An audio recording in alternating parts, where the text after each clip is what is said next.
Esto te la dejo a ti. Algú pregunta. Per això. Mira, fem una cosa, vols fer una primera sessió?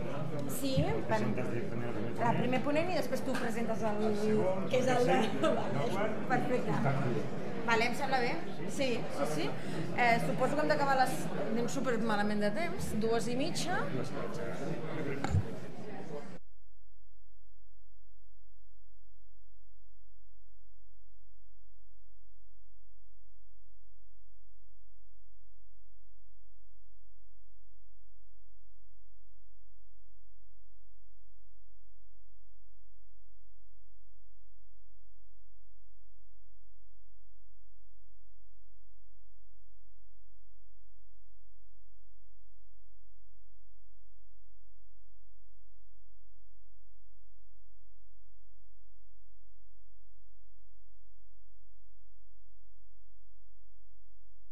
Hola a todos. Si os parece, vamos a dar paso ya a la siguiente mesa porque vamos justitos de tiempo, como sabéis, y nos han pedido por favor que terminemos on time. Vamos a empezar la mesa clínica de microbiología. Veréis que es una mesa donde vamos a hablar de eso, temas más clínicos y también algún tema más puramente microbiológico. Empezaremos con la doctora Eva Tabernero, neumóloga del Hospital de Cruces de Vizcaya, con la que nos hablará de tuberculosis en ancianos, un problema en aumento. Cuando quieras. ¿Se oye? Sí. Buenos días. Lo primero, quiero agradecer a la organización que me haya invitado a participar en estas jornadas tan prestigiosas. Para mí estoy muy agradecida. Durante los próximos 20 minutos voy a hablar de una población vulnerable, muy susceptible a la tuberculosis, que tengo que decir que en estas jornadas hasta ahora prácticamente no ha aparecido. El esquema de mi sesión será hablar un poco de la epidemiología, de las dificultades diagnósticas, del tratamiento y que nos enfrentaremos en el futuro. Una perogrullada, la población está envejeciendo.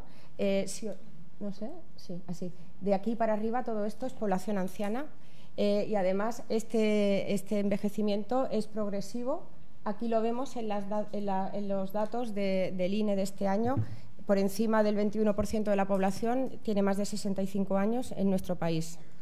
No solo esto, estos son los datos de nuestra comunidad autónoma. Si la tasa de España media está por debajo de 10, hay dos comunidades de los que yo conozca, por lo menos Galicia y País Vasco, donde la tasa más alta de tuberculosis está en la población mayor de 65 años. Si os fijáis, en mayores de 75, nuestra comunidad autónoma es de 29 por 100.000. Vale, ahora. Este problema no es un problema que afecte solo a nuestro país, afecta a otros países también de altos ingresos. En Estados Unidos, donde la tasa está en torno a 2, es mucho mayor en mayores de 65 años, si bien, como veis, va disminuyendo a lo largo del tiempo. Y esto no es un problema solo de países de altos ingresos. Estos son los datos de la región pacífica. Fijaros, no son tasas, son número total de casos, y el número total de casos en China, Japón, Corea, incluida Australia, el número mayor está en mayores de 65 años. Y, bueno, lo he comentado. Y esto es lo que más me preocupa. Estos son los datos de este año del Global Report. Fijaros, como países de los que hemos estado hablando, como zonas preferenciales de la OMS, tienen las tasas más altas, como Mozambique o Malawi, en población mayor de 65 años. Esto es a lo que nos vamos a enfrentar.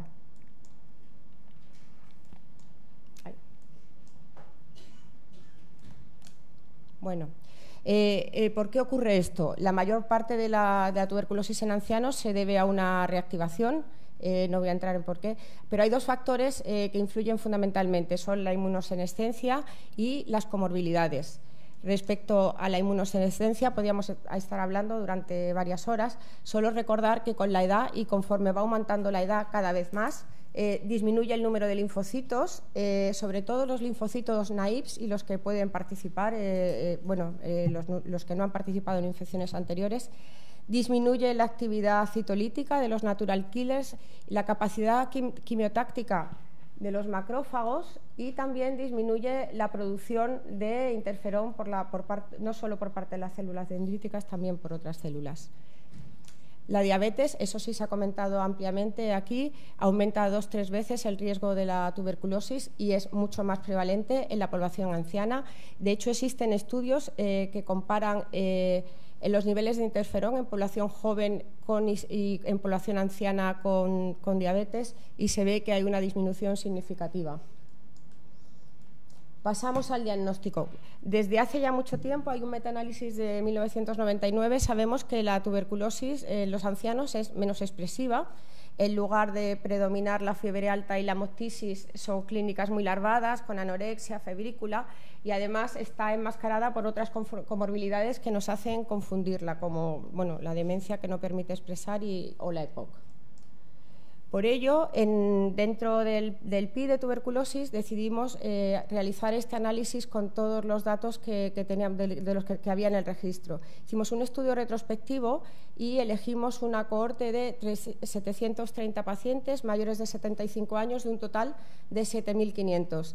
Tengo que decir que elegimos el punto de una forma un poco arbitraria, lo de 75 años, porque primero por la esperanza de vida de nuestro país y segundo porque pensamos que que la persona de 65 años de ahora no tiene nada que ver con la que había de 50 años y una persona de 65 años es relativamente sana.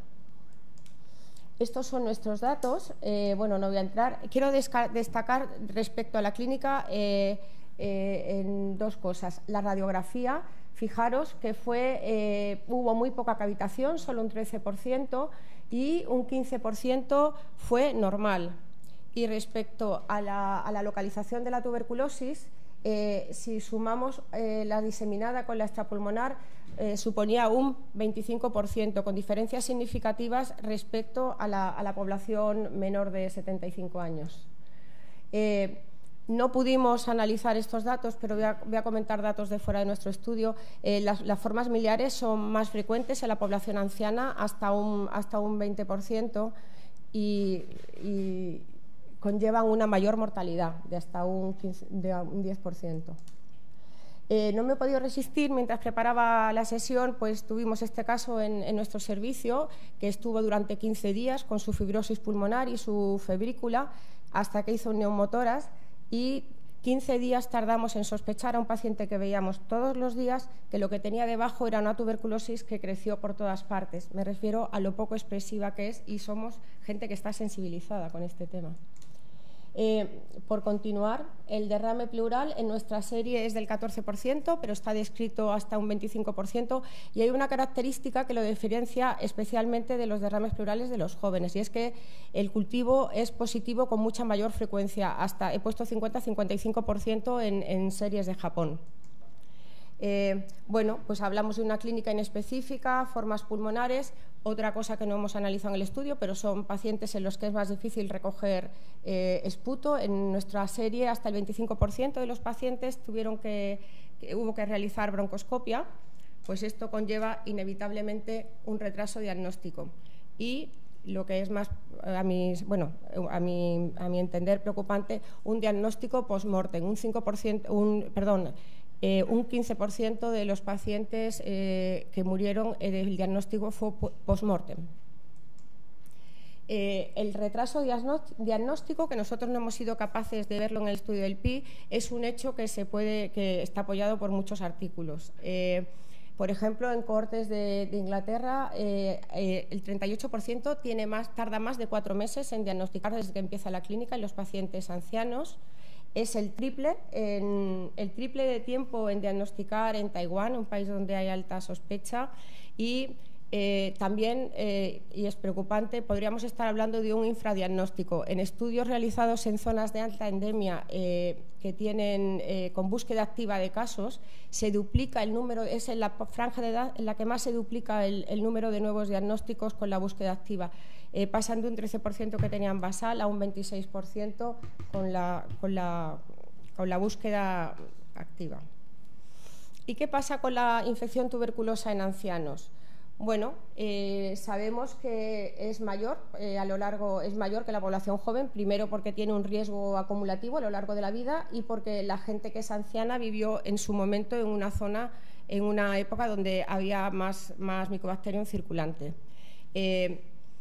La tuberculosis en ancianos asumimos que es una reactivación y los datos de nuestro estudio van en esta línea porque realmente hay mucha menor proporción de pacientes con contacto reciente con tuberculosis que en la población joven. ¿Y cuál es el mejor método para diagnosticar la infección tuberculosa en los pacientes ancianos? Bueno, pues hay un metaanálisis muy reciente que analiza todo tipo de edades, pero analiza 16 estudios según la edad y observa que así como la positividad de los IGRA va aumentando con la edad, la positividad de la PPD no. De tal manera que se recomienda en la población anciana, diferente de lo que hemos oído en los niños, la utilización de IGRAs.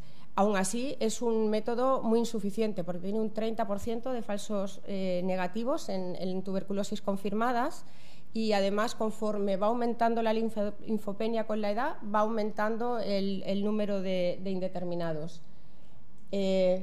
Con respecto a la PPD, estudios antiguos nos dicen que a partir de los 65 años la tasa de PPD de positividad de PPD va bajando y además una PPD negativa, y nos ha salido en nuestro estudio, pero tiene mucha referencia en la bibliografía, una PPD negativa se asocia a mayor mortalidad por cualquier causa. Y pasamos al segundo reto, que es el tratamiento. Con los datos de nuestro estudio del registro del PI, la tasa de éxito pues es inferior desde luego a la de los jóvenes, es un 79% frente al 88% que teníamos en jóvenes, pero es una buena, y la evolución bacteriológica es buena, es una tasa aceptable. Respecto a la mortalidad en los datos del PI hay un 16% de mortalidad durante el periodo de tratamiento por todas las causas, un 5% atribuida específicamente a la tuberculosis.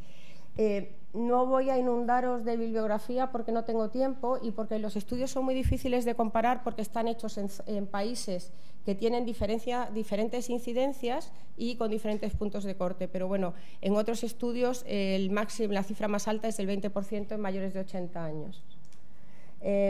¿Y a qué se asocia la mortalidad por tuberculosis? Estos son nuestros datos y hubo 3 factores que fueron significativos en el análisis multivariante, que son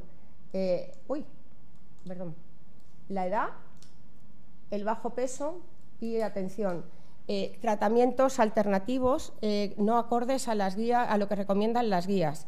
Esto hay que interpretarlo yo creo que con cautela, primero porque no son muchos casos y segundo porque no es un ensayo clínico. Es posible que a estos pacientes a los que se le pusieron tratamientos no convencionales fueran pacientes pues, que estaban peor. No somos capaces de sacar estos datos de un estudio retrospectivo, pero bueno, es un dato a tener en cuenta. Otros factores que se asocian a mortalidad en los pacientes ancianos de otros estudios son el tabaquismo, la mayor carga bacilar, la insuficiencia renal, lógicamente el cáncer y el estado funcional. El derrame pleural, que hemos comentado antes, que tiene mayor carga bacilar que en los jóvenes, es también un factor asociado a mortalidad en pacientes ancianos. Y otra cosa que se desprende de nuestro estudio, los ancianos necesitan mayor hospitalización durante el diagnóstico y tratamiento de la tuberculosis por múltiples causas. Alcanza un 36%. Son pacientes más severos, no tienen soporte social, problemas con la medicación o con los efectos adversos, y todo esto se traduce en un mayor coste. Y el gran problema del tratamiento de la tuberculosis en ancianos, la toxicidad. La toxicidad es más alta que en la población joven, un 6% en nuestros datos, que son relativamente buenos. Igual que ocurría antes con la mortalidad, hay mucha variabilidad en la literatura. El dato más alto es de un estudio muy reciente en Estados Unidos, que tienen un 46% de toxicidad importante. En mayores de 80 años.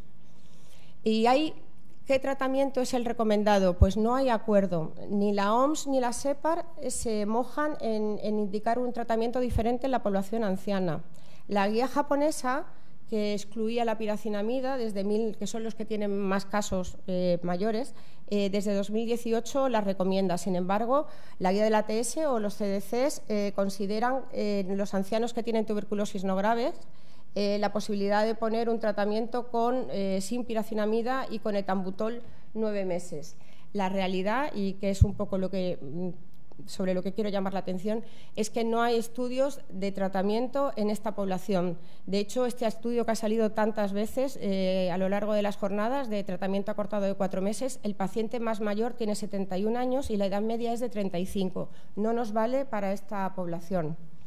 Respecto a las controversias del tratamiento, se centran fundamentalmente en piracinamida y con estudios que ahora mostraré.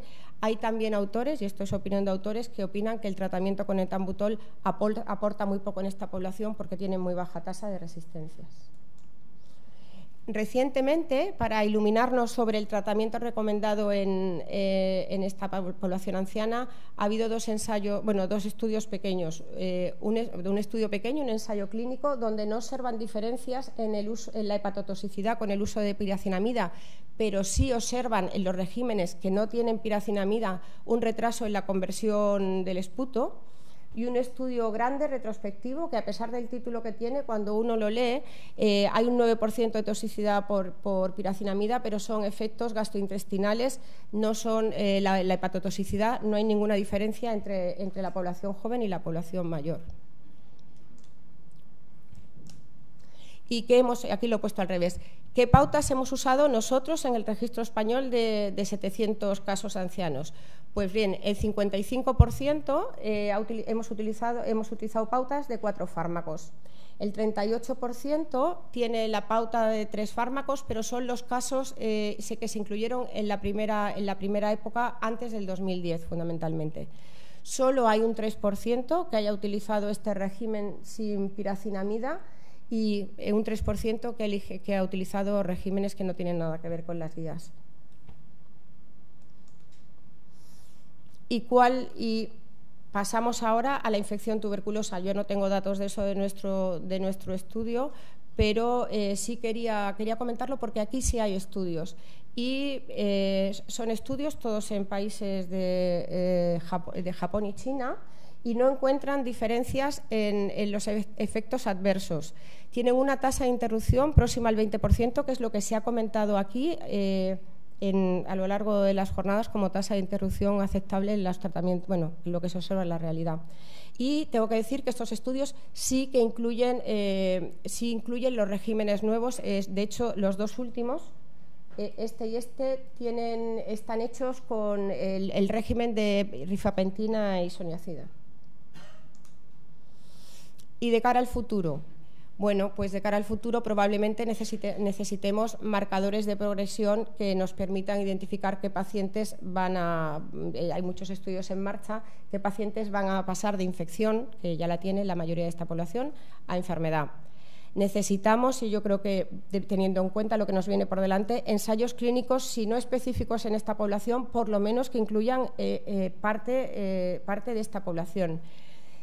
Son muy interesantes las estrategias para estimular la inmunidad, y no voy a hablar de las vacunas posexposición y de todas las posibilidades que podría tener, pues alguna de las que se ha comentado hoy.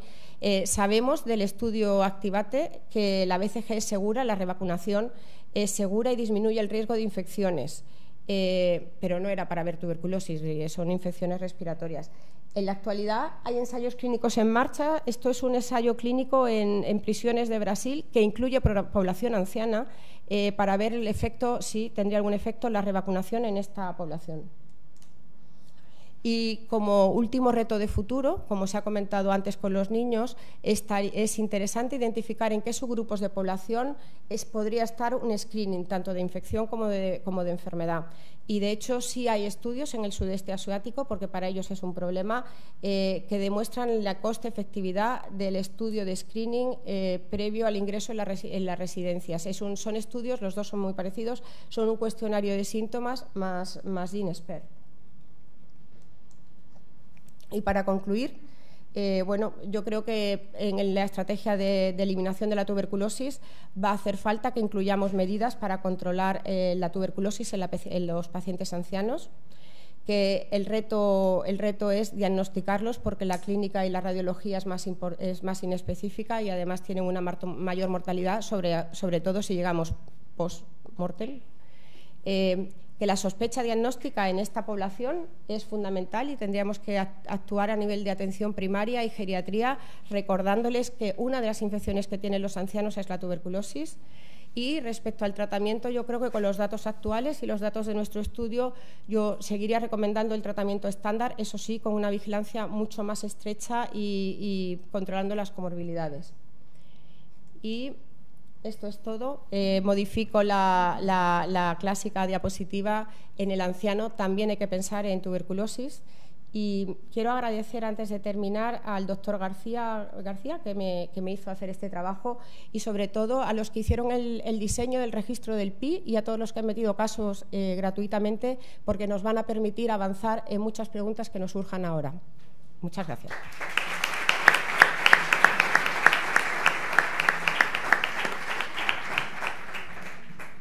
Muchas gracias, doctora Tabernero, y por ajustarse a tiempo también.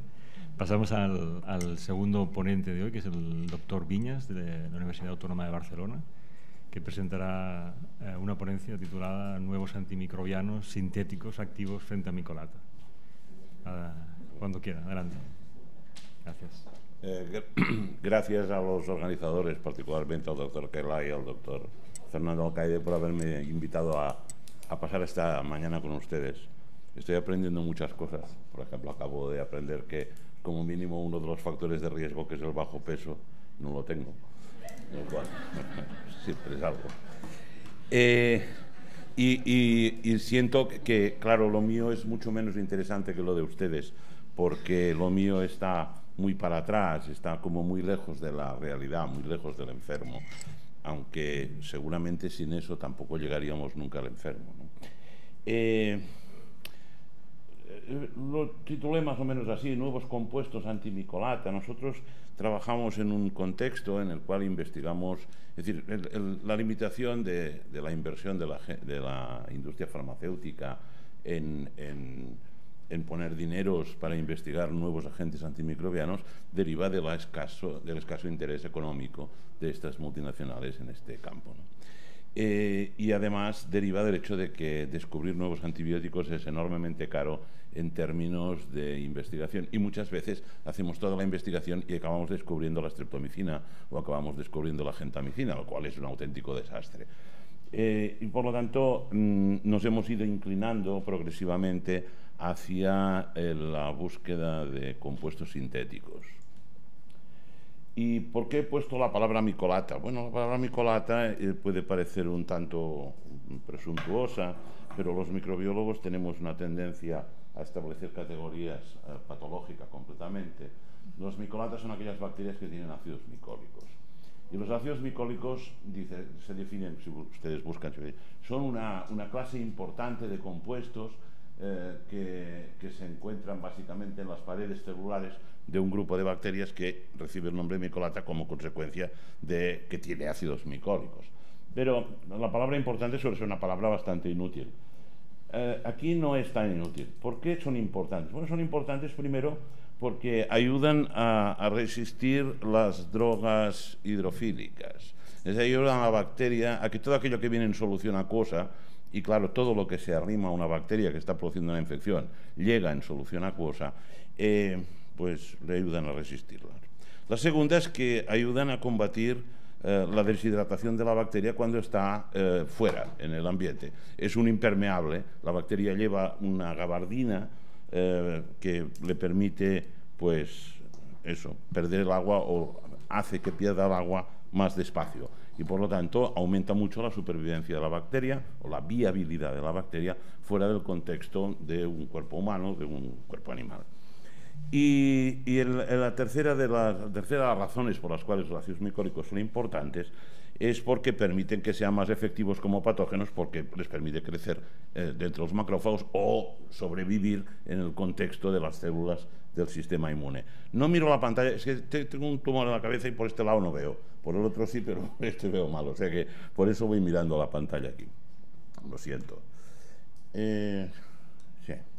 Bien, me voy a permitir un minuto o dos explicando un poco lo que son las envolturas de las bacterias, porque gran parte de la resistencia de las micobacterias en general a los antibióticos deriva de la impermeabilidad de las envolturas celulares de estas bacterias. Y siempre, claro, nosotros siempre hablamos los microbiólogos de dos grandes modelos, el modelo gram positivo y el modelo gram negativo. El modelo gram positivo más o menos es esto, ¿no? Es decir, una membrana, una bicapa lipídica, como todas las de todos los seres vivos, con sus fosfolípidos, sus proteínas y eso, y una pared construida con unos ladrillos extraordinariamente contundentes, extraordinariamente estables, ¿no? Pero que están agujereados, están agujereados. Es decir, aquí, si esto fuera un antibiótico, pues el antibiótico aquí, pues para alcanzar la bacteria, pasa a través de los agujeros de estos ladrillos, que son muy estables desde el punto de vista mecánico, que le confieren una gran estabilidad a la pared, pero sin embargo no tienen ningún papel en la limitación de la permeabilidad a moléculas que llegan aquí. Por tanto, esta sería una bacteria que en principio permitiría el paso, la entrada de antibióticos sin demasiado problema. El segundo modelo es el modelo gram negativo. El modelo gram negativo tiene una pared similar a la anterior, aunque menos importante desde el punto de vista cuantitativo, pero tiene otra membrana, y esta membrana, que es esto que llamamos lipopolisacárido, LPS, endotoxina, tiene todas estas nomenclaturas. Es una membrana muy atípica, es una membrana asimétrica, tiene fosfolípidos como los de la membrana citoplasmática, pero tiene estos otros lípidos, los lipopolisacáridos, y como no tiene energía, porque el ATP está en el citoplasma pero no está fuera, pues para que los sustratos, los nutrientes puedan entrar, los productos de secreción puedan salir, etcétera, tiene unas proteínas que forman canales, y estos canales atraviesan esta segunda membrana, que reciben el nombre de porinas. Fueron descritas hace ya bastantes años. Aquí, cuando tratamos con antibióticos, lo que ocurre es que el antibiótico entra a través de la porina. Pero claro, este espacio que se delimita aquí, en las gram negativas, es un espacio donde se acumulan ametralladoras, cañones, bombas, etcétera. En otras palabras, las beta-lactamasas famosas, etcétera, etcétera, con lo cual, en muchas ocasiones, en este contexto, la molécula antibiótica es destruida antes de que llegue. ¿Dónde están nuestras bacterias? ¿Dónde están las micobacterias? ¿Qué son las micobacterias en comparación con esto? Pues miren, las micobacterias desde el punto de vista evolutivo son gram positivos mondosilirondos. Es decir, son primos hermanos de los clostridios y de los bacillus, que son las otras baciláceas. Y si atendemos a razones moleculares y a secuencias de RNAs ribosómicos, etcétera, etcétera, encontramos entre ellos una identidad prácticamente total. Y por lo tanto sus envueltas también son de gram positivos. Tienen una pared, y una pared formada también por ladrillos permeables. Pero, para nuestra desgracia, esto que ocurriría así, no ocurre así porque esa pared tiene un componente más, que son los ácidos micólicos. Los ácidos micólicos pueden ser muy largos, en el caso de Mycobacterium, un poco más cortos, de 60 átomos de carbono, o un poquito más cortos, incluso hasta 45 átomos de carbono. Y esas bacterias, esas Mycolata, todas estas bacterias que tienen ácidos micólicos, tienen una pared que es completamente impermeable a los antibióticos. Es decir, el antibiótico aquí lo que hace es pasearse por encima de la pared, pero no consigue atravesar, no consigue entrar, en principio, en la pared teórica de una micobacteria. Sin embargo, la evolución suele inventar pocas cosas, o suele inventar pocas veces la misma cosa. Y esas proteínas formadoras de canal que habíamos visto en las bacterias gram negativas existen también en las micobacterias. Tienen una forma algo distinta, tienen forma de cáliz, pero realmente son proteínas que forman un canal central por el cual el antibiótico entra o no, pero puede entrar. Bien, estos mecanismos de permeabilidad o de impermeabilidad de las envueltas de las bacterias y de las micobacterias o de las Mycolata en particular a los antibióticos están en la base, subyacen realmente en todos los mecanismos de resistencia a los antibióticos, porque determinan directamente la correlación de fuerzas, por decirlo así, la estequiometría entre el antibiótico y la función a la cual vamos, o la estructura a la cual vamos a afectar. Nosotros hemos estudiado algunas de estas proteínas. La primera de estas proteínas, por cierto, la describió un español, Joaquín Trías, en el laboratorio de Benz en Alemania hace años. Bien, nosotros tenemos sistemas, los químicos tienen sistemas que trabajan con nosotros, tienen sistemas para hacer reacciones y modificar moléculas. Estas, concretamente de las que les hablo hoy, derivan de la dapsona y de la sulfadoxina, y lo que hacen es colgar en un grupo amino siempre, ¿no?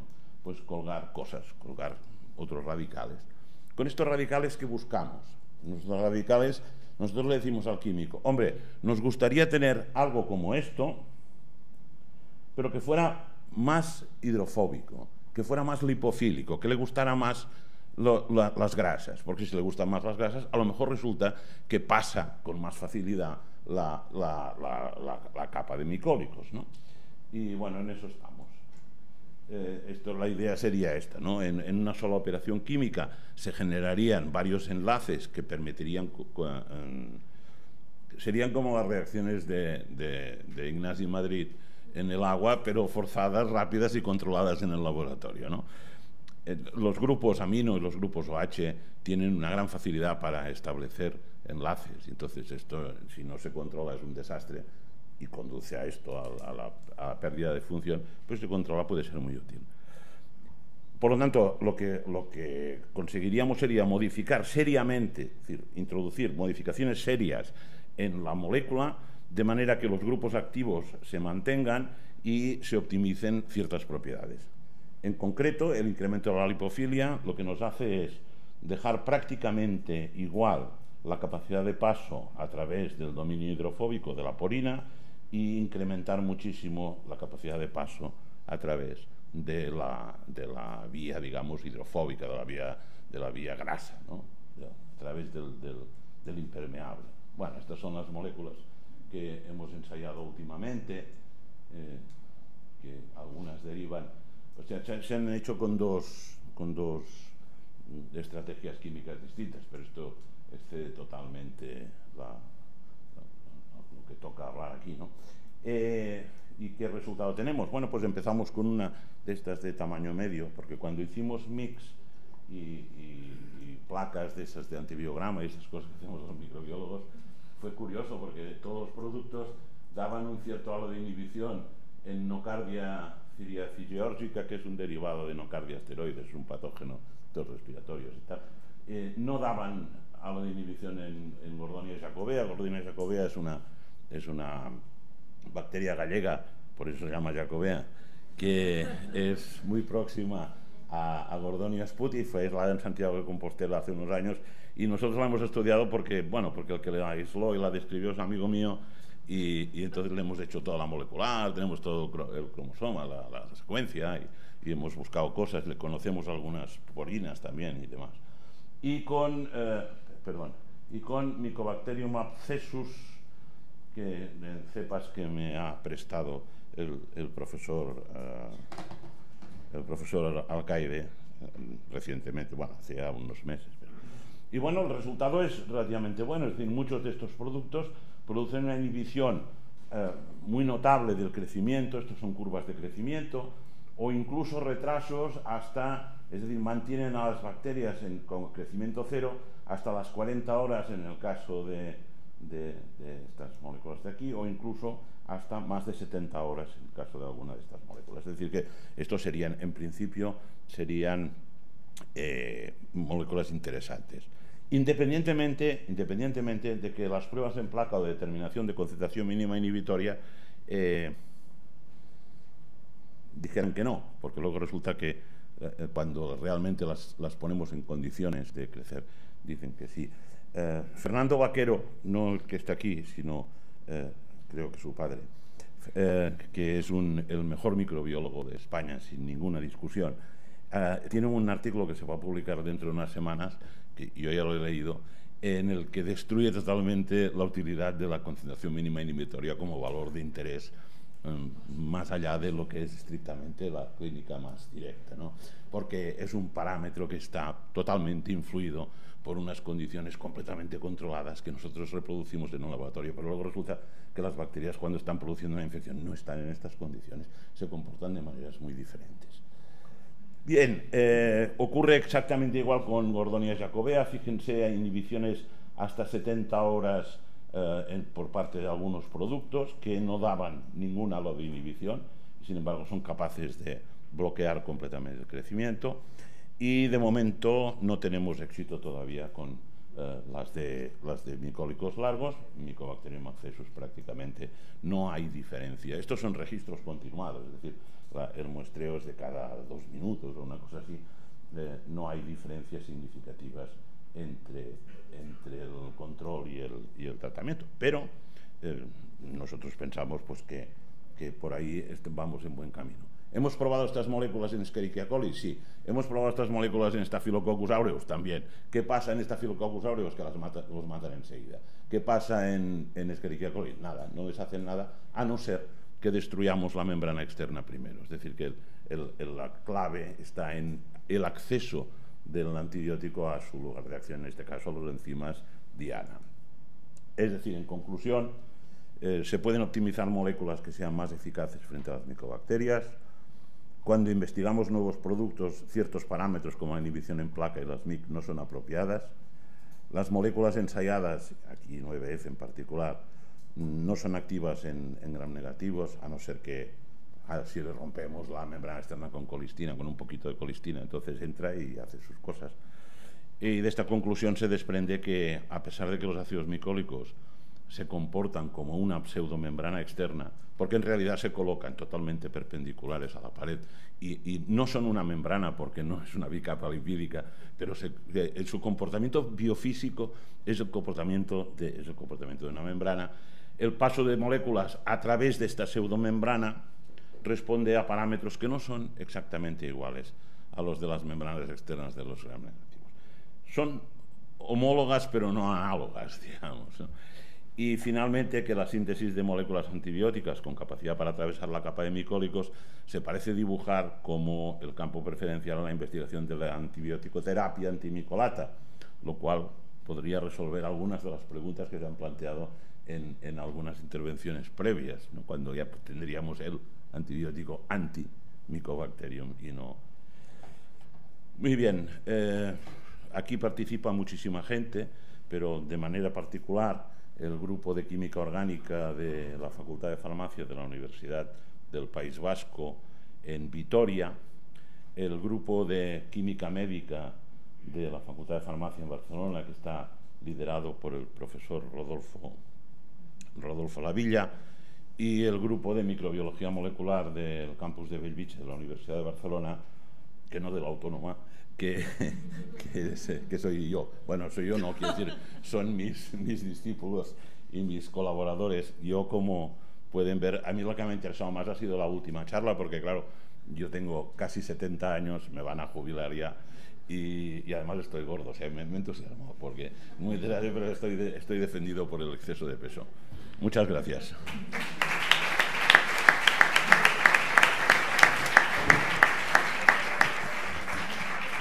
Muchísimas gracias. Vamos a dar paso a nuestra tercera charla, utilidad de la proteína C reactiva como predictor de respuesta clínica y microbiológica en pacientes con tuberculosis pulmonar, que la presentará la doctora María Ramírez, internista del Hospital Arnau de Vilanova de Lleida.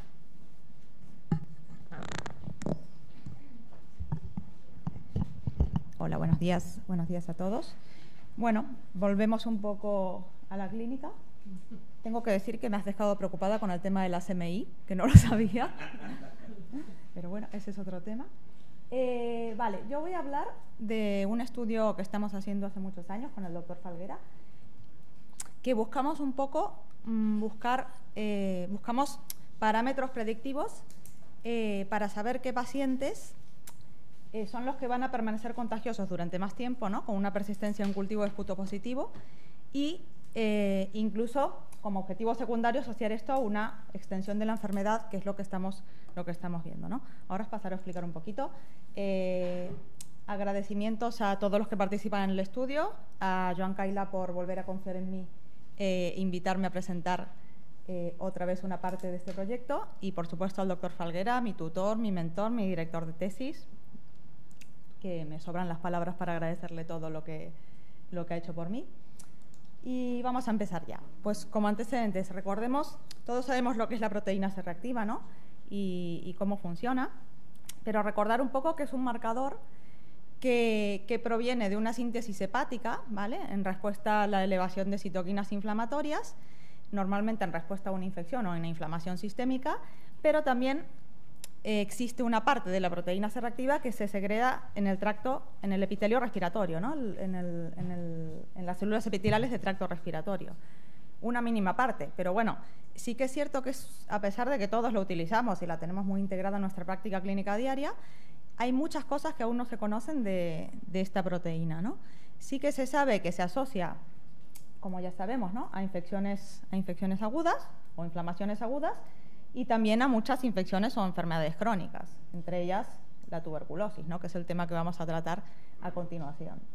Ya os digo, este estudio está muy bien porque resume un poco lo que sabemos a día de hoy de la proteína C reactiva y lo que no sabemos, ¿no?, porque es una proteína que aún falta bastante por estudiar.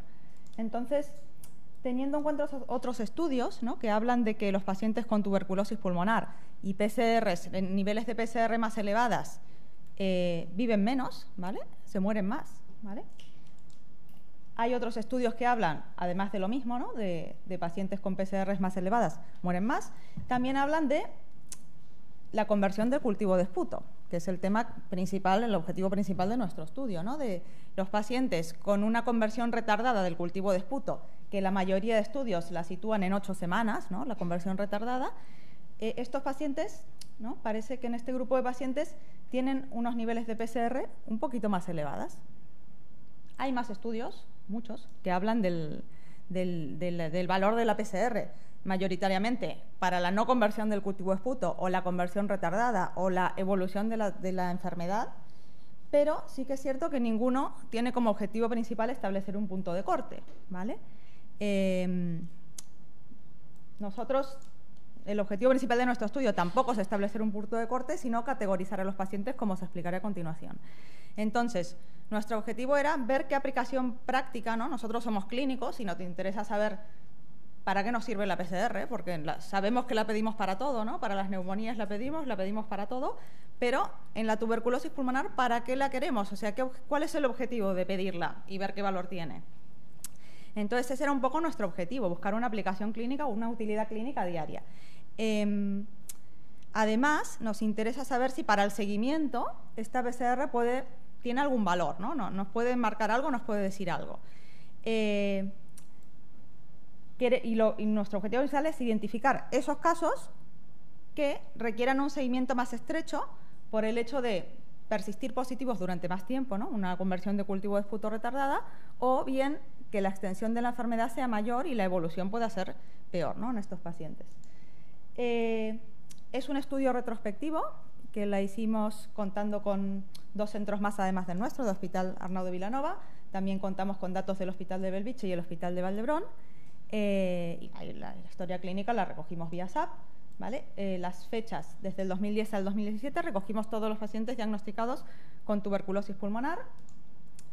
Los criterios de inclusión: mayores de edad, tener un cultivo de esputo positivo, ¿vale? De entrada no contamos con la baciloscopia positiva solo porque queríamos asegurarnos, ¿no?, de que realmente fuera siempre por cultivo. Por lo que ya sabéis que hay controversias si la baciloscopia es contagiosa, si no, bueno, siempre con cultivo positivo y con una determinación de una PCR sérica antes de empezar el tratamiento. Y evidentemente, si hacemos el seguimiento, ¿no?, en el seguimiento a las 4 semanas también tenían que tener determinación de la PCR sérica. Los criterios de exclusión: pacientes diagnosticados de VIH, el hallazgo de micobacterias atípicas en los cultivos y la pérdida de seguimiento. Los datos los recogíamos en la primera semana, ¿vale? Recogíamos datos clínicos, epidemiológicos, analíticos, microbiológicos y radiológicos. En la primera visita, ¿vale? Cuando venían, los diagnosticábamos y les dábamos tratamiento, recogíamos esos datos. A las 4 semanas de haber iniciado el tratamiento, recogíamos otra vez las mismas variables y a las 8 semanas solo contemplábamos el cultivo para ver qué factor predictivo tenía, ¿no? Cuando lo analizábamos el paciente en la primera visita control, a las 4 semanas, para ver si seguía siendo positivo a las 8 semanas, ¿vale? Ya sabéis que el cultivo, el problema que tiene es que tarda, ¿no? 2, 3 semanas con los cultivos de medio líquido ahora, pero sigue siendo una prueba que tarda mucho, ¿no? Entonces, nos interesa tener un poco esa capacidad de predicción para saber qué va a pasar con esos pacientes. Entonces, categorizamos a los pacientes con una PCR poniendo un punto de corte en 50. El porqué de poner un punto de corte en 50 y categorizar más y menos niveles de PCR de ese valor. Por la mediana de nuestra muestra para empezar, que era de 46,9, y luego por los estudios que os enseñé antes, ¿no? Cogiendo los valores aproximados de las PCRs que ponían ellos, ¿no? Si bien es cierto que yo os comenté, ningún estudio tenía como objetivo poner un punto de corte, pero sí que es cierto que si ves, ¿no?, los cultivos de esputo retardados y los que tenían una extensión de la enfermedad más amplia, tenían PCRs por encima de 50, ¿vale? Y por eso establecimos ese punto de corte, que fue elegido por nosotros por esos dos motivos. Entonces, analizamos 619 pacientes con tuberculosis pulmonar, de los cuales 475 pacientes no cumplían con los criterios de inclusión, ¿vale? O cumplían con los criterios de exclusión. De estos, se aproximan, ya os digo, de 619, 275 aproximadamente tenían un cultivo de esputo negativo y ya no podían entrar en el estudio. O sea, a pesar de que tengan la baciloscopia positiva, lo que os comentaba antes, no podíamos incluirlos en el estudio por ese motivo, ¿vale? En la visita inicial, todos los que cumplían el criterio de inclusión, nos quedamos con 144 pacientes y luego perdimos 28 pacientes simplemente por el hecho de que no tenían una determinación de PCR en el control, ¿no?, a las 4 semanas, y nos quedamos con estos 116, que fue al final la muestra que nos quedó para analizar estos datos.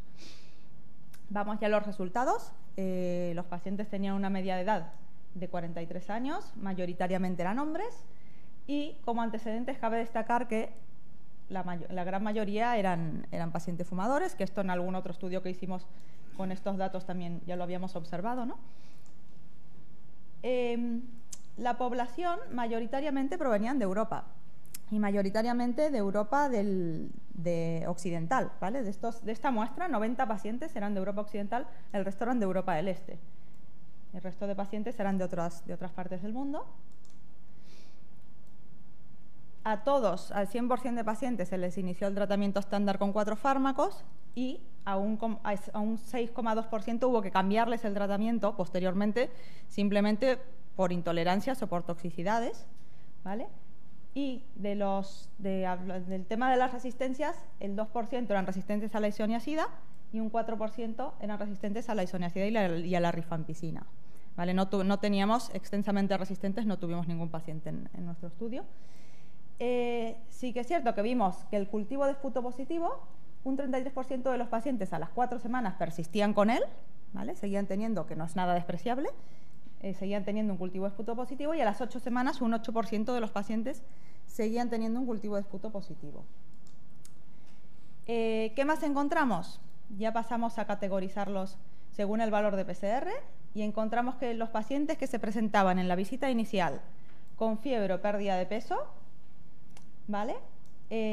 Parece ser que tenían niveles de PCR un poquito más altas, ¿vale?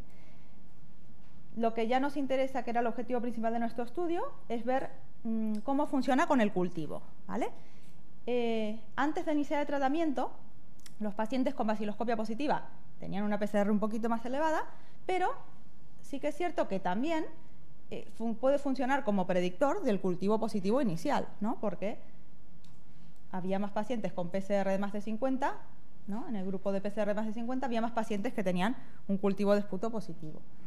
Y luego con los grados de la baciloscopia sí que hay asociaciones, hay estudios que ya lo describen, ¿no?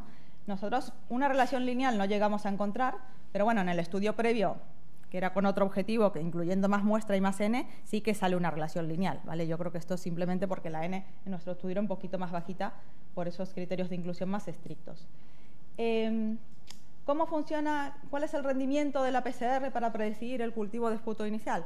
pues un poquito regular, ¿no? De regular, podemos decir regular, ¿no? Con un área debajo de la curva de 0,7, ¿vale? Una predicción regular, que sí que es verdad que con más n quizás obtenemos resultados más satisfactorios en este sentido. Y luego, cuando visitamos al paciente a las 4 semanas de haber iniciado el tratamiento, estamos en la visita inicial. Perdón, sigo en la visita inicial. En la visita inicial, otros parámetros que miramos, como ya comenté antes, además de la clínica y la microbiología, son el patrón radiológico y los valores analíticos, ¿no?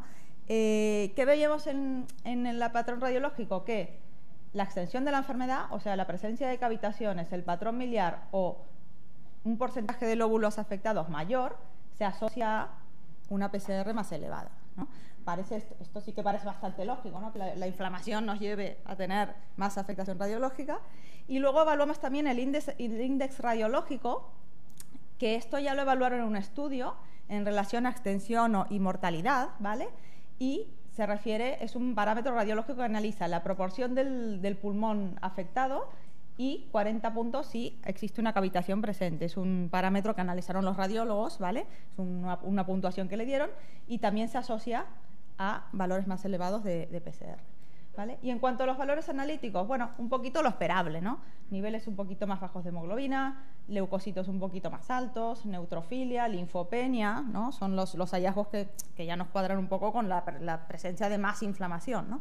Incluso el ratio de neutrófilos linfocitos, que está muy de moda últimamente, ¿no? Añadirlo en estos estudios como marcador de inflamación. Incluso nos sale significativo el ratio neutrófilos linfocitos. Entonces, ahora sí, eso es en la visita inicial. Y ahora, a las 4 semanas después de haber iniciado el tratamiento, ¿vale? ¿Cómo se relaciona este nivel de PCR? ¿No? Yo le hago una analítica de control al paciente, voy a determinar otra vez los niveles de PCR y otra vez los vuelvo a categorizar en menos de 50 y más de 50. Entonces, los pacientes que persistían con tos, fiebre y expectoración tenían una PCR más elevada, ¿vale? También nos cuadra bastante, ¿no? En pacientes que la evolución clínica no es correcta, quizás hay una inflamación mayor, y sí que parece que es así. Y en cuanto a la microbiología, sí que nos vuelve a salir lo mismo, ¿no? Que pacientes con baciloscopia positiva o cultivo positivo tenían niveles de PCR más elevados en la visita de control. Incluso nos sirve como predictor de la microbiología a las 8 semanas, ¿vale? Porque los pacientes, ese 8% de pacientes que persistían con el cultivo positivo a las 8 semanas se presentaban en la visita de las 4 semanas con una PCR más elevada, ¿vale? De más de 50. En cuanto al rendimiento de esta prueba, para el cultivo de las 4 semanas y de las 8 semanas, tenemos un rendimiento un poquito más alto, ¿no? Incluso a las 8 semanas. Parece ser un buen predictor. Analizar la PCR en la visita de las 4 semanas parece ser un buen predictor de lo que va a ser el cultivo a las 8 semanas, con lo cual esto nos da bastante información, ¿no? Entonces, como conclusiones, nos parece un parámetro útil para la valoración inicial de la gravedad de la enfermedad e incluso como predictor de la persistencia de la positividad del cultivo de esputo, ¿no?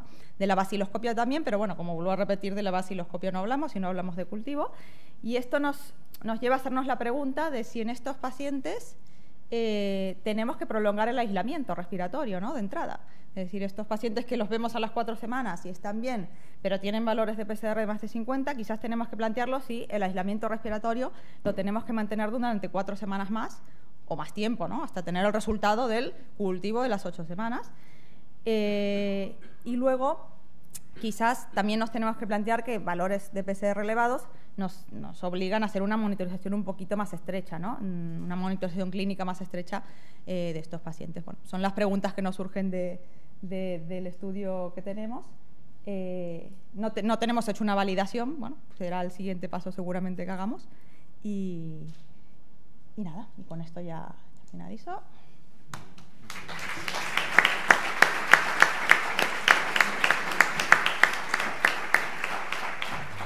Muy bien, muchas gracias, doctora Ramírez. Y ahora ya pasamos a la última presentación de este bloque.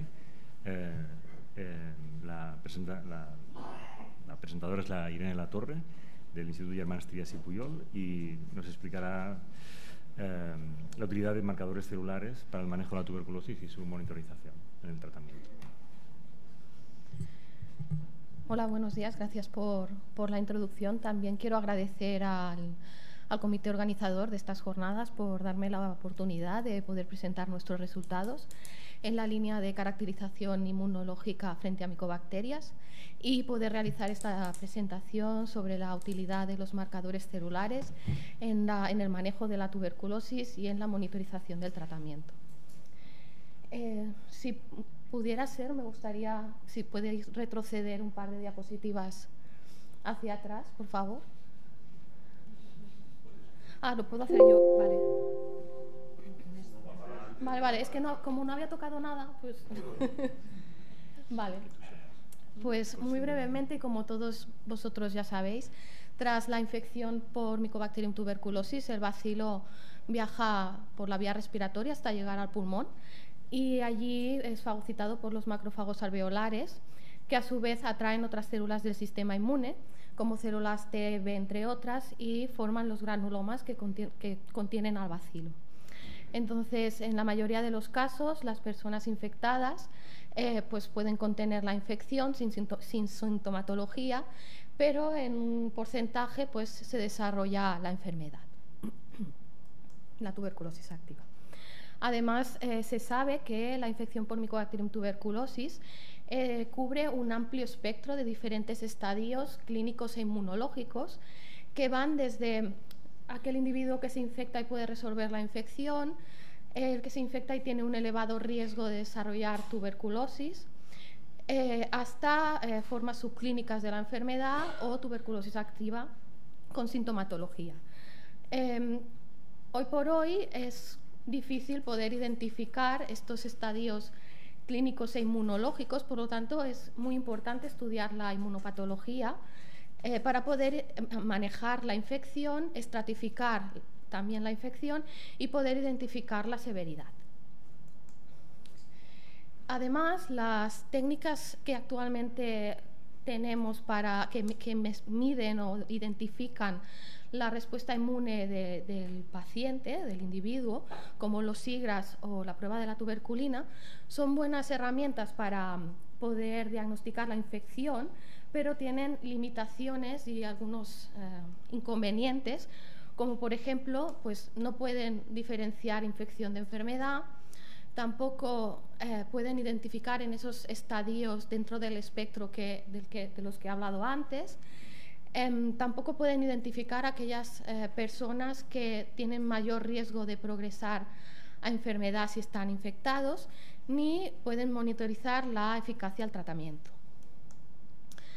En este sentido, nuestro grupo pues, estudia la caracterización de la respuesta inmune frente a Mycobacterium tuberculosis, identificando diferentes marcadores celulares y diferentes citoquinas. Y esta línea abarca diferentes estrategias y objetivos, como por ejemplo el estudio de marcadores de célula T y de citoquinas para poder entender mejor la inmunopatología de la infección y de la enfermedad, el manejo y poder monitorizar el tratamiento. Luego también tenemos una segunda estrategia objetivo en el cual caracterizamos un tipo específico de célula B llamada célula B reguladora, de la cual os hablaré más adelante, y una última estrategia en la que queremos caracterizar y estudiar la respuesta inmune en el lugar de la infección en el pulmón.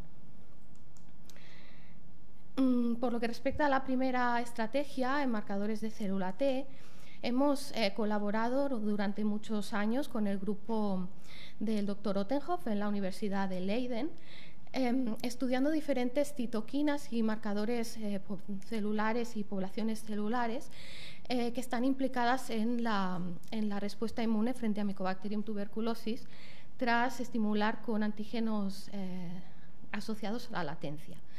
Y este estudio pues, abrió la posibilidad de poder estudiar diferentes citoquinas no centralizadas en las clásicas TCD4 que secretan interferón gamma.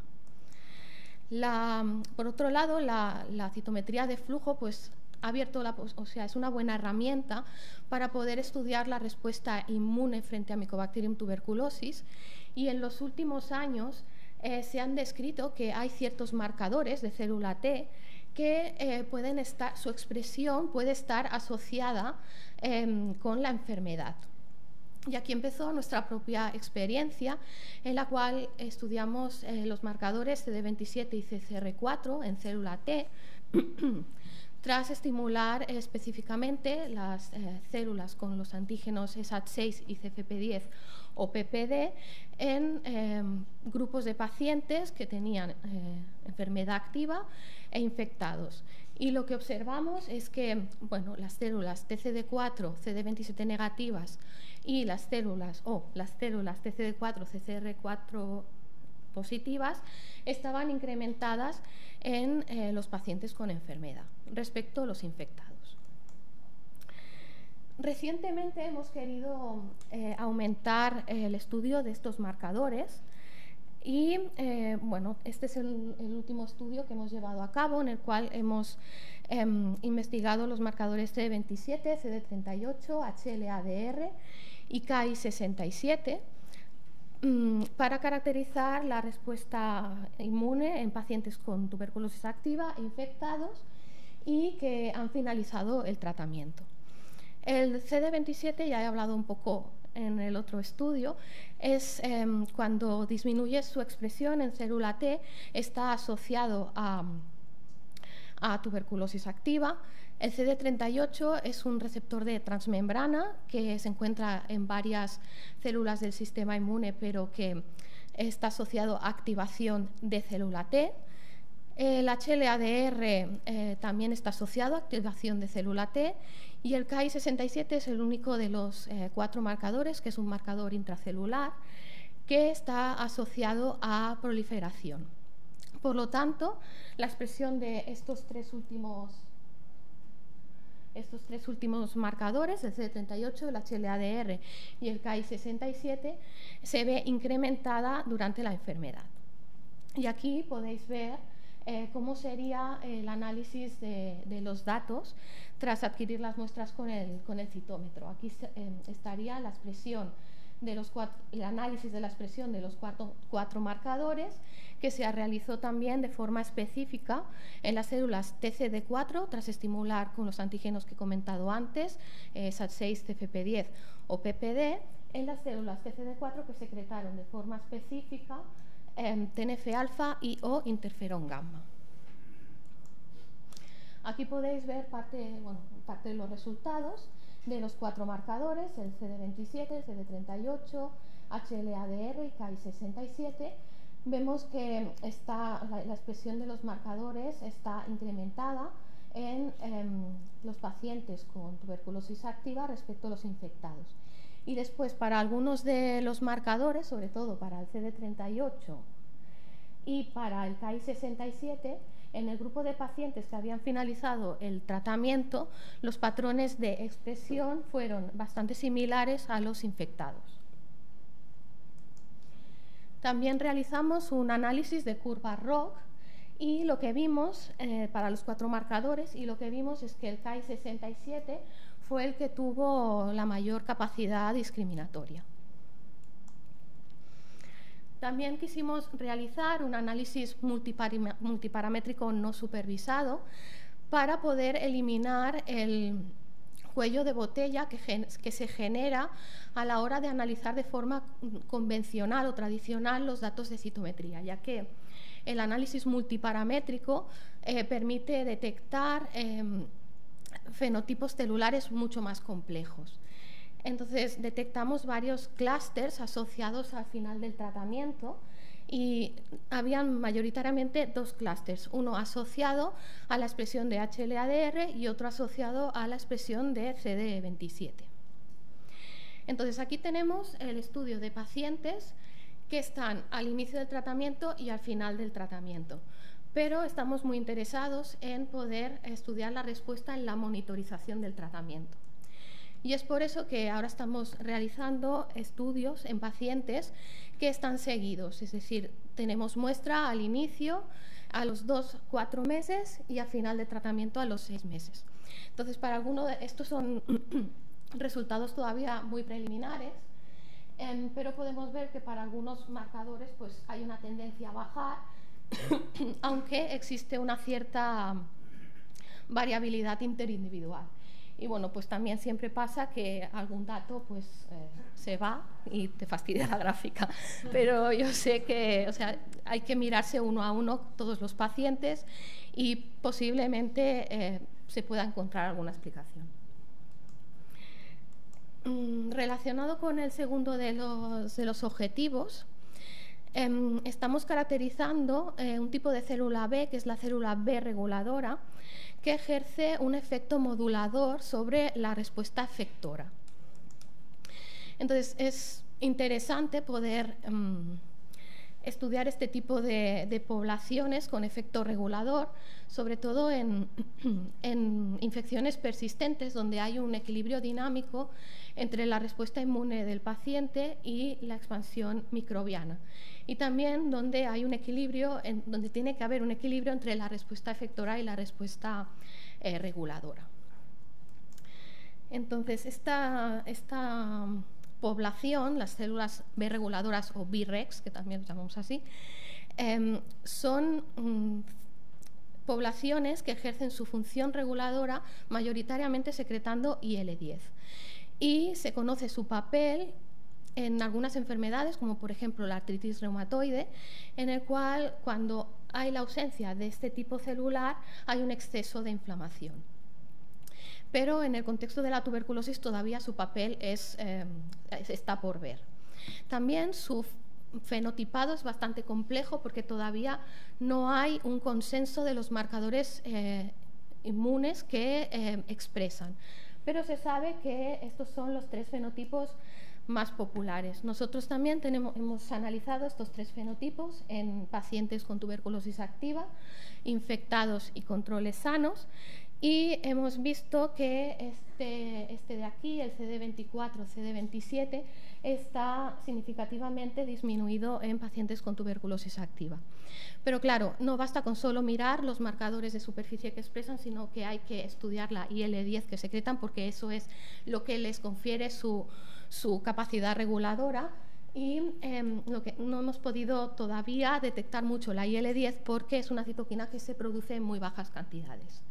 Por eso ahora estamos poniendo a punto un protocolo en el cual estamos activando durante 48 horas, estimulando con CpG, las células B, y hemos podido aumentar la producción, ver la producción de IL-10, y estamos pues en estos momentos aplicando este protocolo en diferentes grupos de pacientes para poder estudiar la producción de citoquinas por estas células.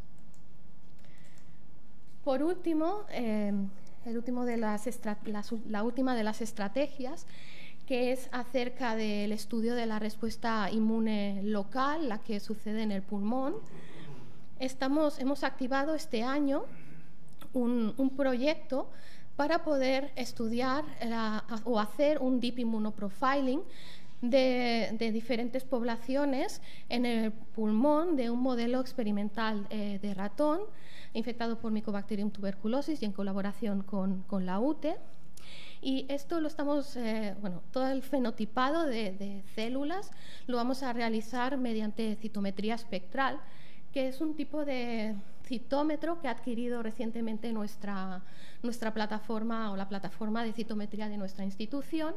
Es un tipo de citómetro muy innovador porque permite simultáneamente estudiar más de 30 o incluso hasta 40 marcadores a la vez. Entonces, ahora mismo hemos diseñado ya el panel de marcadores que queremos estudiar. Estamos focalizando sobre todo en célula T, que se ha descrito que está presente solo en pulmón y que no recircula a sangre, pero también pues, hemos añadido otros marcadores para Bs, células dendríticas, monocitos. Actualmente estamos ahora mismo pues, titulando y viendo qué colores adjudicar a cada marcador, cosa que no es fácil porque mira todo lo que tenemos. Y hemos realizado experimentos también para poner a punto. Es un experimento bastante crítico en el que queremos diferenciar las células que hay en el tejido pulmonar de la vascularización del pulmón. Entonces, para ello se inyecta in vivo a través de la cola un anticuerpo anti-CD45, que es un marcador de célula hematopoyética, marcado de forma fluorescente durante 2 minutos antes de la necropsia. Entonces, todas las células de la sangre se marcan por fluorescencia con este marcador, pero en 2 minutos este marcador no da tiempo que entre dentro del tejido pulmonar. Por lo tanto, de esta manera podemos diferenciar las células vascularizadas de las del tejido de pulmón. Y esto es lo que hemos realizado en este proyecto hasta el momento. En los próximos meses queremos iniciar ya los diferentes grupos de ratones para poder estudiar la respuesta inmune local. Como conclusiones o como mensajes que quisiera plasmar con esta presentación, pues sería que los diferentes marcadores de activación que os he mostrado podrían ser buenos biomarcadores de tuberculosis y podrían utilizarse para la caracterización tanto de la latencia como de la enfermedad, que además la expresión de estos marcadores al final del tratamiento disminuye, incluso pues se parece a aquellos individuos que están infectados, pero de momento es crucial aumentar la N para poder sacar conclusiones más robustas y poder monitorizar la respuesta al tratamiento. El estudio de células B reguladoras y las citoquinas que secretan pueden ayudar a comprender mejor la inmunorregulación de la respuesta frente a Mycobacterium tuberculosis, así como la inmunopatología, y la caracterización de la respuesta inmune local pues nos podría ayudar a entender la base biológica de la enfermedad y proporcionarnos también una nueva base para testar nuevas terapias y vacunas, así como darnos algún tipo de información sobre la respuesta inmune protectora. Y hasta aquí sería mi presentación. Quería daros las gracias por estar aquí antes de la comida y también dar las gracias a los colaboradores de los estudios, que sé que muchos de vosotros estáis aquí. Gracias.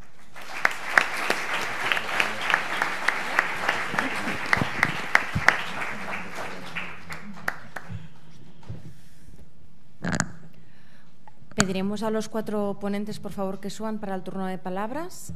¿Hay alguna pregunta en la sala? Esperemos que lleguen a la mesa.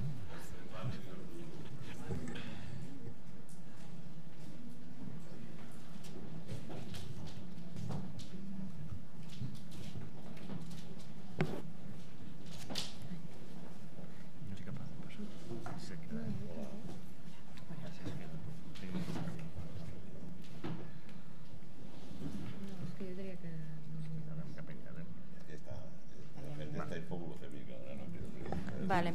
Había una pregunta aquí, por favor. El micro. 2 preguntas rápidas.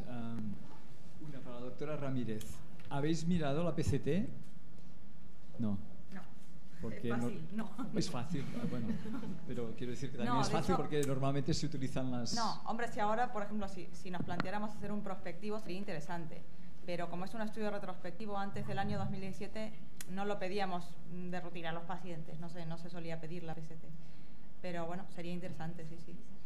Y para el doctor Viñas, estos micolatos o como se llamen, no penetran en la pared externa de coli, ¿no? ¿Es debido al LPS, quizás? Sí. A ver, el asunto está en hasta qué punto la impermeabilidad de las envoltas es determinante. En el caso de las gram negativas es muy determinante, pero las porinas dejan pasar bastantes cosas. En el caso de las bacterias con ácidos micólicos es mucho más determinante. Es decir, en teoría, nunca se ha tratado la tuberculosis con betalactámicos, con penicilinas o con ampicilinas o con amoxicilinas, porque se parte de la base, si vamos a los textos, que hay una beta-lactamasa que se llama Blate, creo, no sé, que es muy efectiva, pero sobre todo porque no entran porque teóricamente, desde el punto de vista bioquímico, tú podrías tratar Mycobacterium tuberculosis con una beta-lactam. El problema es hacerla llegar a las penicillin binding proteins. Pero teóricamente la pared de micólicos es mucho más gruesa que la pequeña membrana de gram negativa. Yo quiero decir, si el LPS es más gruesa, y de hecho estas porinas, estas de MSP en forma de cáliz, son muchísimo más grandes que las de las gram negativas, pero pasan porque si no, no se nutrirían. Quiero decir, claro, los nutrientes tienen que llegar al citoplasma sí o sí, no hay opción aquí. El asunto está en que, claro, la extrema hidrofobicidad o la textura de cera, por decirlo así, que tiene la pseudomembrana esta de ácidos micólicos, hace que se excluyan muchas moléculas. Cuanto más hidrofílicas, más excluidas, claro.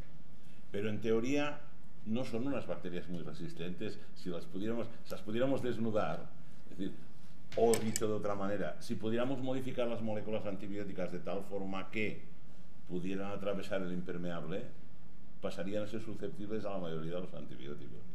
Al menos esto es lo que nos dice la teoría y la bioquímica, ¿no? Muy bien. ¿Una pregunta más, Darío? Yo quería antes disculparme con el doctor Viñas, que es verdad que es de la Universidad de Barcelona. Ay, no, pues no pasa nada. He mirado, digo, a ver si le puedo echar la culpa al programa, pero no. Está bien. Gracias a todas las presentaciones. Tenía una pregunta, María Ramírez, que a lo mejor es algo que se me ha escapado de la charla. Yo he entendido que veíais una buena asociación entre niveles más altos de PCR y permanencia positiva del esputo y la clínica y tal. Por ejemplo, a la visita de 4 semanas, con lo que encontrabas en esas 4 semanas. Pero entiendo también que el objetivo es ser predictor, ¿no? Que sea el valor de la primera visita el que se asocie con lo que encuentras en las visitas posteriores.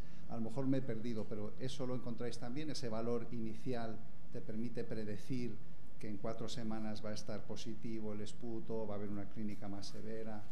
Sí, de hecho, lo que hicimos es en la visita inicial, ese valor nos permite predecir lo que va a pasar, o sea, el cultivo de esputo positivo a las 4 semanas.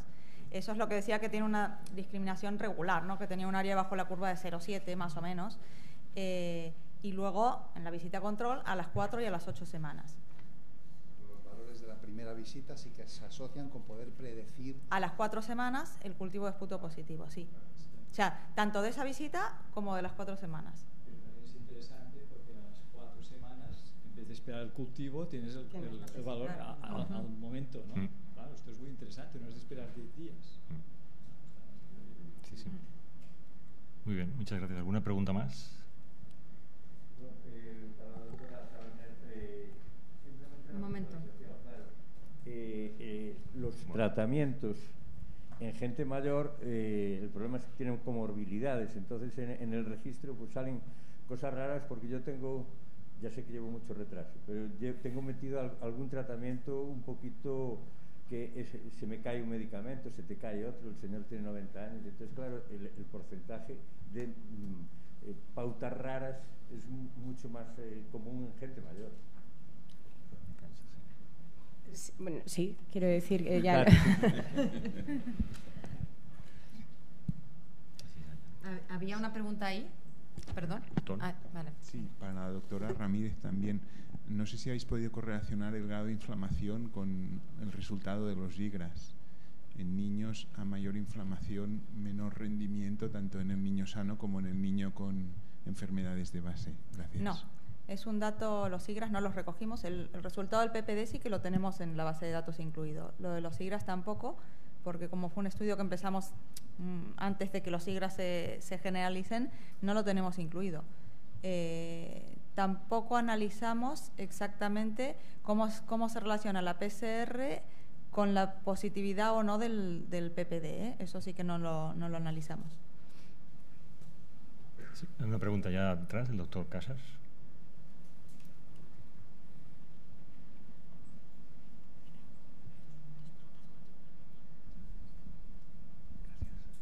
Una pregunta muy rápida para la doctora Ramírez sobre la PCR. Ya sé que no era objetivo del estudio, pero las formas extrapulmonares, ¿no?, están excluidas. Pero ¿os habéis planteado o hay algún estudio al respecto sobre si la PCR puede ser o podría ser útil para diferenciar. Imagino que la PCR puede estar más elevada en formas extrapulmonares o diseminadas, ¿no? En formas diseminadas. ¿Podría ser útil en el futuro analizar esto para poder diferenciar entre formas pulmonares únicamente o que estén afectados otros órganos, ¿no? Formas diseminadas, por ejemplo? Sí, bueno, nosotros no era el objetivo ni tampoco incluimos pacientes con tuberculosis extrapulmonar, pero sí que he leído algún estudio, más que nada de pacientes inmunosuprimidos, de pacientes VIH, no de inmunosuprimidos, que sí que buscaban un valor de PCR que pudiera orientar a la diseminada o la pulmonar pura y dura. Yo creo que en lo que leí no habían encontrado ninguna asociación significativa como para decir algo, pero la verdad es que es un tema que hemos analizado poco porque como no incluíamos este subtipo de pacientes no te puedo ayudar mucho con eso. Lo poco que leía, te digo, es en VIHs y no llegaban a muchas conclusiones en ese sentido. Gracias. Nada. Un momento, tenemos un par de preguntas de los streamers. Por un lado, la doctora de Sousa, que seguro que le gustaría estar aquí, para el doctor Viñas. En relación a la acción de la colistina sobre la pared de las micobacterias, ¿tendría sentido utilizarla como adyuvante en forma inhalada en el tratamiento de micobacterias no tuberculosas de difícil tratamiento como Mycobacterium abscessus o avium? Es que, claro, lo estamos probando in vitro, lo estamos probando porque claro, la utilización de policationes, en general de moléculas policatiónicas que se pegan bien a la superficie de las bacterias y que tienen la capacidad de desorganizar las capas lipídicas de manera notable, en los gram negativos nos da un resultado brutal, que permite, por ejemplo, volver a tratar con, por ejemplo, pseudomonas en enfermos de fibrosis quística, etcétera, ¿no? Que han pasado a ser imipenem resistentes y por lo tanto dejan de ser tratables. Tú combinas el imipenem con pequeñísimas cantidades de colistina y consigues resensibilizarlas frente a imipenem, lo cual es importante porque la colistina sola tiene una cantidad de efectos tóxicos, de nefrotoxicidad, de neurotoxicidad, etcétera. En las micobacterias no le puedo dar la respuesta, pero estamos en ello. Es decir, hemos hecho unos cuantos experimentos, no son concluyentes y por lo tanto habrá que esperar un poco. Pero yo espero que antes de febrero esto estará... Bueno, pues ahí. Tengo otra pregunta también relacionada. Sí, claro. Sí. Yo creo que las unidades de fibrosis quística, que tienen pacientes con micobacterias resistentes y con tratamiento con colistina, deben tener experiencia. Y no debe ir también, puesto que tienen micobacterias que son realmente un problema de tratar. Sí, pero bueno, no me sé los datos. Sí. Y hay otra pregunta del doctor Julia González, para el doctor Viñas. Sí. Si tendría sentido modificar, si fuera químicamente posible, antibióticos poco lipofílicos ya existentes, como los beta-lactámicos, por ejemplo, para hacerlos más lipofílicos y aumentar su eficacia antibacteriana. Sí, bueno, Julián, sí, la respuesta es sí. Es decir, una de las estrategias que estamos utilizando en mi laboratorio es la utilización de triacina. La triacina es un conector, ¿no?, que te permite conectar 3 moléculas. Tiene 3 puntos de reacción, es muy inocuo y te permite conectar 3 moléculas. Entonces, lo estamos combinando, por ejemplo, con esto que se llama un péptido penetrador, un CPP, un CPP, Cell Penetrating Peptide. Entonces, este péptido se lleva todo el carro y hace que pasen bien la membrana de las células humanas. Un antibacteriano, por ejemplo, ¿no?, y uno que dote de alguna propiedad química diferencial que haga que esta molécula quimérica que generas, que son realmente pequeñitas, pues gana alguna propiedad. Por ejemplo, podría ser la lipofilicidad. Efectivamente, esto sí que estamos produciendo ya, llevamos más tiempo con esto, ya tenemos algunos papers. Y muy rápidamente, también relacionado con los compuestos antimicolata, ¿sabes si tienen capacidad de persistir dentro del fagolisosoma? Si No lo son sé. activos, si tienen actividad intracelular. No lo sé. De acuerdo, gracias. ¿Había alguna pregunta más?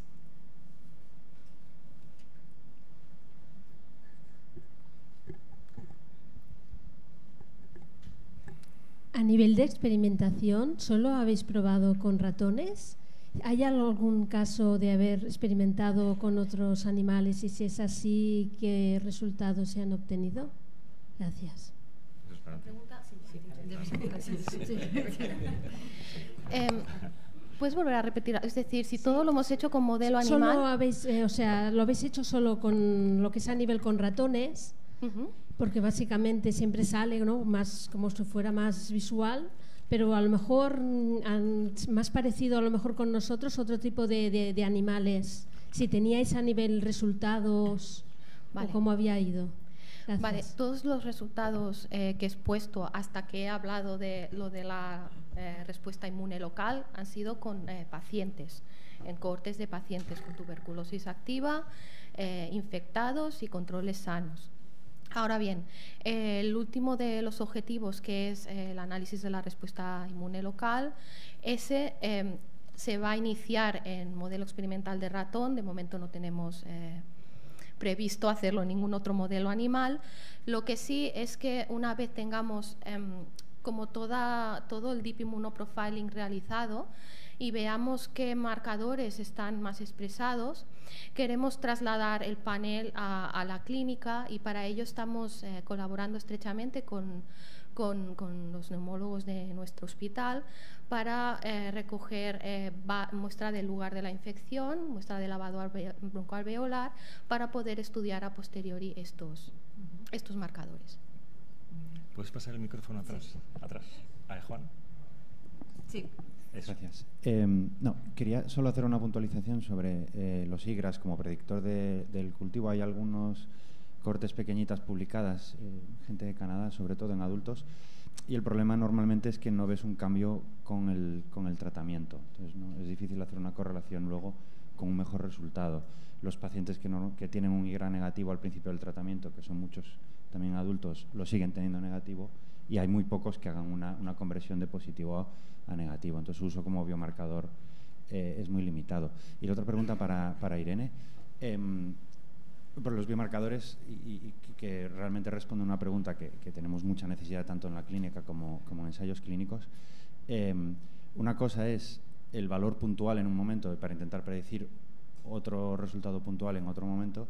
¿Habéis planteado medir el cambio entre dos momentos distintos de la infección para ver a nivel individual? Porque a veces, claro, tienes pacientes que lo tenían muy alto y en el siguiente lo tienen alto pero no tan alto, ¿no? Y a veces lo más importante no es tanto el valor absoluto como los pequeños cambios que ves, por ejemplo, durante la fase intensiva. No sé si nos puedes decir algo de esto.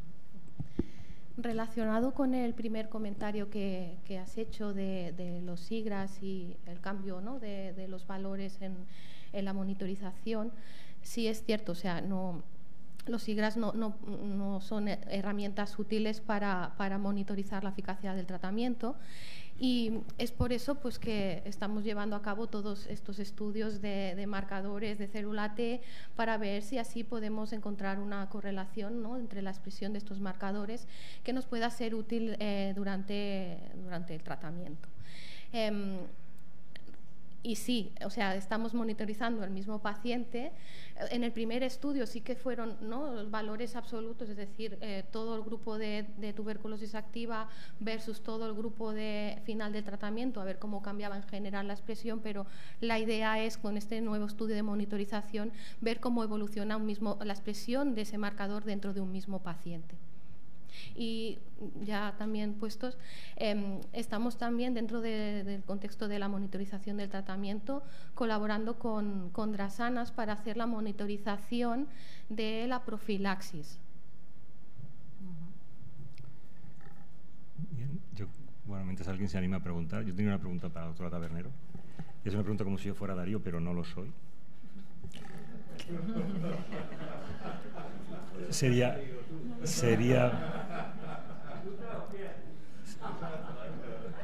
el concepto este de que todo anciano con tuberculosis es una reactivación. Si crees que en Ghana, Mozambique, todo eso también es así. Y luego, que es la pregunta de Darío, si de estas muestras, de estos pacientes tendríais acceso a la muestra, al microorganismo, para poder estudiar posibles cadenas de transmisión o estas bacterias que son de reactivación antigua, saber dónde salen y cuándo aparecen. Sí, yo cuando lo de la reactivación he hecho un acto de fe y me he preguntado si realmente era así. Y quiero decir, no tengo datos para decir que no. Y a las muestras tenemos acceso, y además tenemos acceso fácil. Así que Pues es una oportunidad, ¿no? Es una oportunidad de ver en el anciano estas cepas donde salen, ¿no? ¿Le podéis dar el micro, por favor?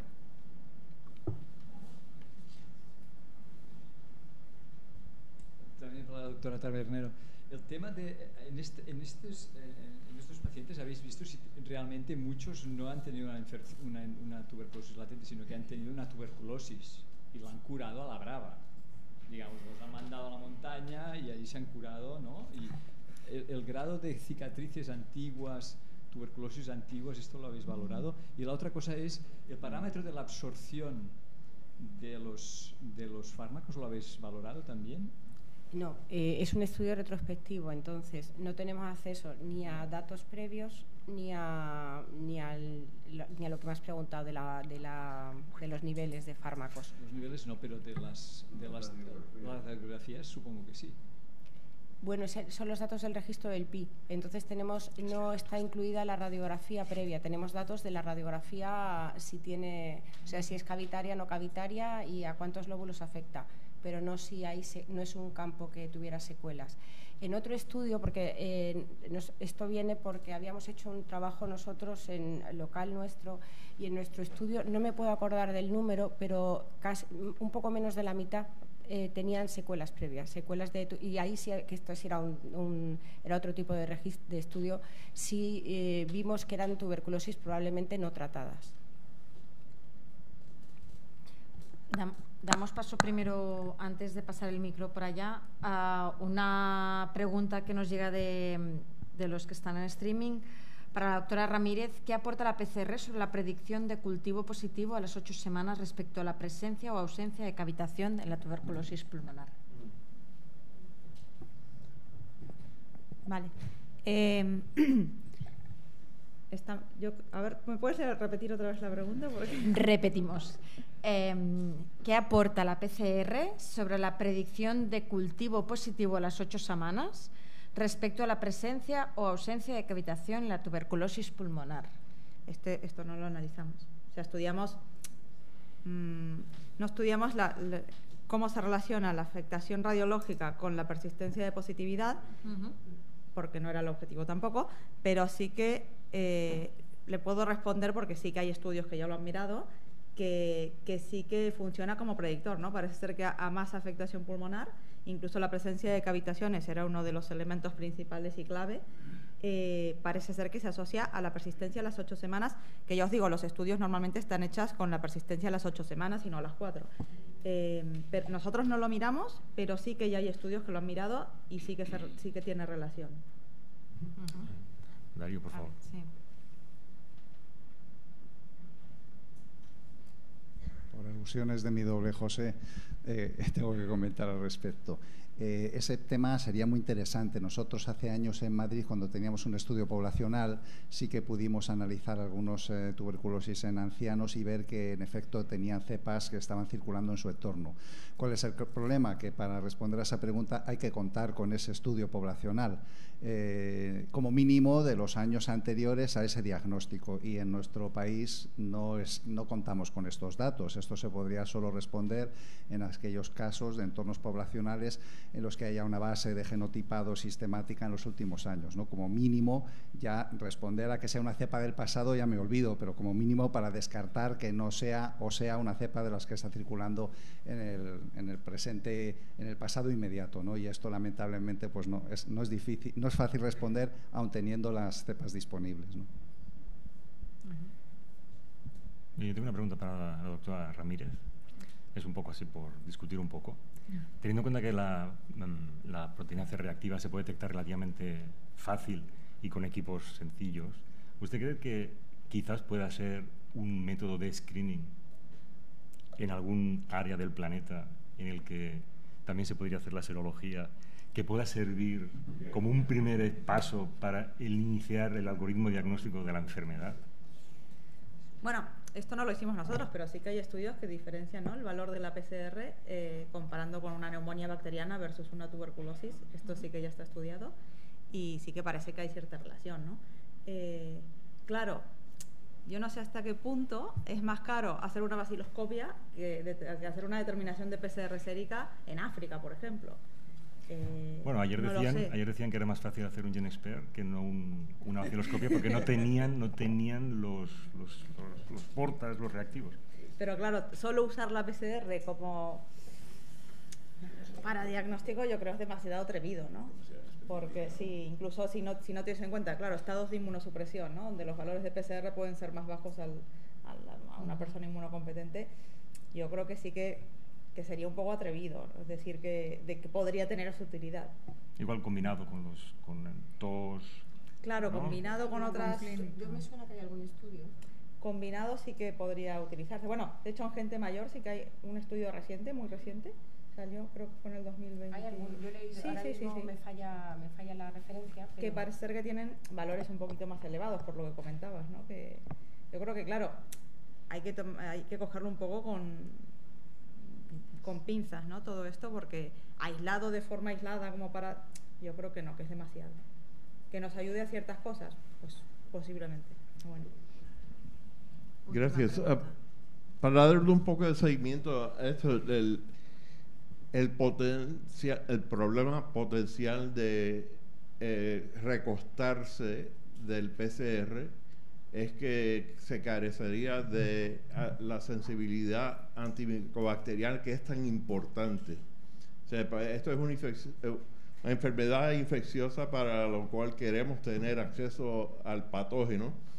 De hecho, la Organización Mundial de la Salud, en base a estudios que han sido aludidos aquí, está recomendando el uso del PCR como complemento de un esquema diagnóstico, pero no como sustituto de. Sí, claro. Última, ¿no? Última. Sí, ¿no? Última pregunta. Mira, Fina. Vamos a hacer una oferta y vamos a dar la palabra a quien no haya preguntado todavía en 2 días.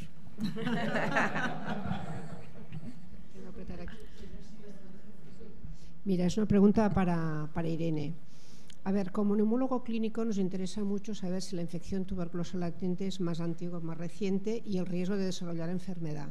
Entonces, mi pregunta es, en estos estudios que estáis haciendo y que participamos, ¿hay alguna citoquina o algún marcador celular que nos podría ayudar a diferenciar si esta infección latente es más antigua o más reciente y puede valorar el riesgo de desarrollar la enfermedad? Vale, muy interesante la pregunta, Fina. A ver, en los estudios que hemos realizado nosotros, los grupos de pacientes que hemos los grupos de pacientes que hemos estudiado, esto no lo hemos podido ver, porque eran puramente grupos de pacientes con tuberculosis activa o individuos infectados. Lo que sí que en este último estudio de marcadores de activación en célula T, sí que dentro de los pacientes infectados vimos si provenían de estudios de contactos, asumiendo que aquellos que provenían de los estudios de contactos tenían una infección reciente, y también teníamos individuos que venían de screening de latencia, asumiendo que estos pues no se sabía cuándo habían adquirido la infección. Y miramos si habían diferencias entre la expresión de estos dos, de los marcadores de activación en célula T, y no vimos diferencias. No obstante, pues la N es una N pequeña y nos planteamos en el futuro poder analizar cohortes más grandes e incluso contactos seguidos durante el tiempo para ver la expresión de ciertos marcadores o la secreción de ciertas citoquinas que puedan correlacionar con el riesgo de desarrollar la enfermedad si estás infectado, o incluso con tuberculosis subclínica. Así que todavía está por ver. Pero sí que te adelanto que ya hay algunos marcadores que sean de estos de célula T de activación que se han descrito como potenciales marcadores que van asociados a infección reciente o incluso que pueden utilizarse como marcadores de progresión. Muy bien, pues muchas gracias a ponentes, al público, a las preguntas. Ha sido una sesión realmente muy interesante, que ha dado mucho juego. a pesar de no ser todos de la Universidad de Barcelona, la Universidad Autónoma de Barcelona, pero bueno, muchas gracias. Quedamos en 1 hora, empieza la sesión de la tarde. Muchas gracias.